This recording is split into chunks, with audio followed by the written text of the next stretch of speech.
shi yana murna yana marhaban da duk wanda ya halarci wannan taro, babban taro da babu taro irinsa a duniya, taron daren aihuwar manzon Allah sallallahu alaihi wasallam.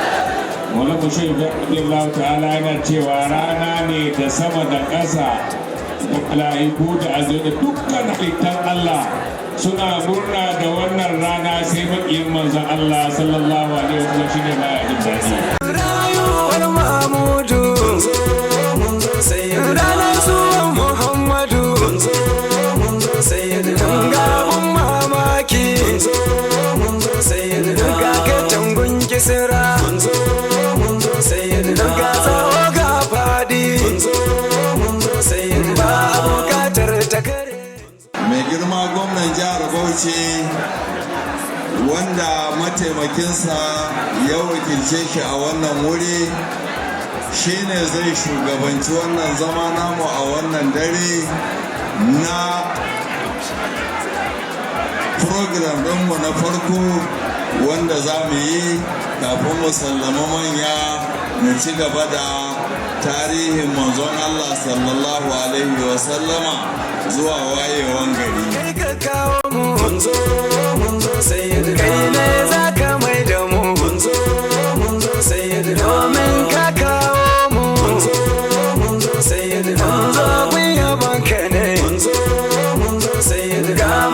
Za mu kira wani sai da Ali Sheikh Dahiru Usman Bauchi ya albarkaci wannan taro da ayoyin Alƙur'ani mai girma saboda mu fara taron insha Allah. Sai da Ali in yana kusa bismillah.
Da wani mashahurin littafi wanda mun tabbatar kuma muna da yaƙini ba taɓa rubuta littafi irin wannan ba, domin ya ƙunshi rayuwar wani bawan Allah wanda littattafa sun gagara samo kamansa, shine Maulana Sheikh Dahiru Usman Bauchi.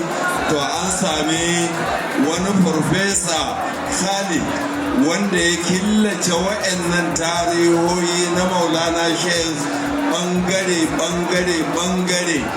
wa'anda wannan shine yake nuna matsayin shehi ba a Najeriya kadai ba, ba a Afirka kadai ba, a duniya gaba daya.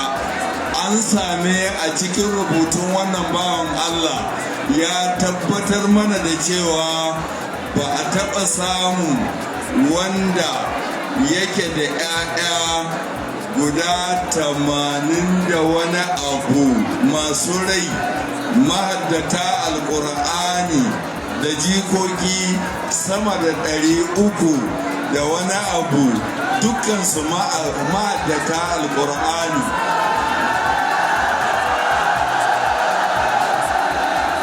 In kuma ka musa to ka shiga intanet, yanzu duniya ta zama abu daya. In ka shiga intanet ka samu irin wannan bawan Allah a cikin bayin Allah, to mun samu na biyu kenan. Amma dai yanzu Maulana Sheikh ne. To wannan littafi an fara kaddamar da shi da rana, kuma akwai wayanda suke ko lunches, wato wanda suka yi alƙawura da yawa wanda ba su samu sun gabatar ba. Mun roƙi Maulana Sheikh a ba mu ɗan mintoci su samu su ƙaddamar, sai mu samu mu shiga abin da ya tara mu zuwa wayewan gari. Shi yana murna da irin da ake kula da shi da janibin shi gaba ɗaya. Allah ya saka muku da alheri. Yau da safe muka yi saukan yara na makarantunmu Sheikh Usman Bauchi Foundation. Mun samu yara 2,410. Sayyid ya ce ni ne hudu, mun zo, sai ya ce wasanar da kai, mun zo.